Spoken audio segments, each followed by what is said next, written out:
put out an invitation for some troops and their families in the morning. I'll just give you 2 or 3 of them. Mr. President, if this handoff and withdrawal proves premature, what plans are in place for dealing with an Afghanistan that's fallen apart or is possibly again under Taliban rule? And I'll just do one more. Do you feel that the reporting you received from the Pentagon fully represents what the on-ground commanders assess? Is there any disconnect between what leaders feel the public and President want to hear versus what is actually occurring on the ground? These are from troops I've met and served in Afghanistan province. Let me take the second question first. I mean, I think that one of the things that I emphasize whenever I'm talking to John Allen or the Joint Chiefs or any of the officers who are in Afghanistan is I can't afford a whitewash. I can't afford not getting the very best information in order to make good decisions. I should add, by the way, that the danger a lot of times is not that anybody's purposely trying to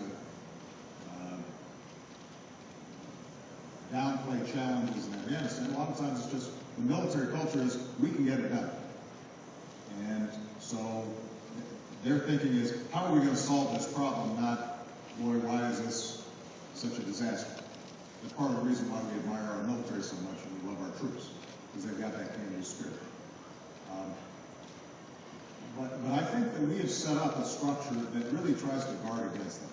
Because even in my White House, for example, I've got former officers who have been in Afghanistan, who I will send out there as part of the national security team of the White House, not simply the Pentagon, to interact and to listen and to go in and talk to the captains and the majors and the corporals and the privates to try to get a sense of what's going on. And I think the reports we get are relatively accurate in the sense that there is real improvement in those areas where we've had a significant presence. You can see the Taliban not having a foothold. That there is genuine improvement in the performance of Afghan national security forces. But the Taliban is still a robust enemy. And the gains are still fragile. Which leads me then to the second point that you made, in terms of premature withdrawal. I don't think that there's ever going to be an optimal point where we say, this is all done, this is perfect, this is just the way we wanted it, and now we can wrap up all our equipment and go home.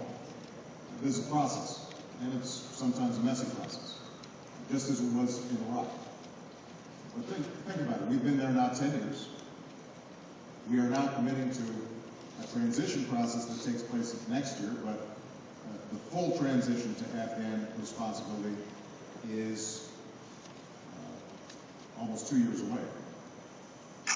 And the Afghan security forces themselves will not ever be prepared if they don't start taking that responsibility. And frankly, the large footprint that we have in Afghanistan over time can be counterproductive. We've been there 10 years, and I think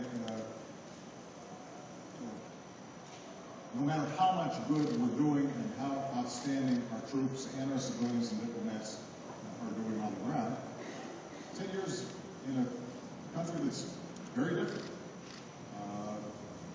that's a strain.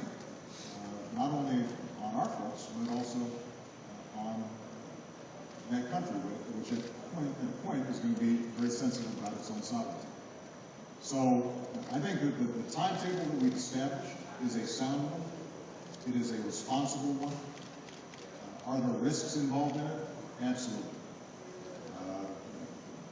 Can I anticipate that over the next 2 years, there are going to be some bad moments, along with some good ones? Absolutely. But I think it is the appropriate strategy whereby we can achieve a stable Afghanistan. It won't be perfect, we can pull back our troops in a responsible way, and we can start rebuilding America and making some of the massive investments we've been making in Afghanistan here back home, putting people back to work, retraining workers, rebuilding our schools, investing in science and technology, developing our business plan. So, but there are going to be challenges. The one thing that I'm never doubtful about is just the amazing capacity of our troops and their morale. You know, when I was in Bible just a couple of weeks ago, the fact that we still have so much determination and stick-to-itness and professionalism, not just from our troops, but from all our coalition allies, all of ISAF, is a testament to that. It's extraordinary, and we're very proud of it. All right, since I'm in Chicago, even though my press secretary told me not to do this,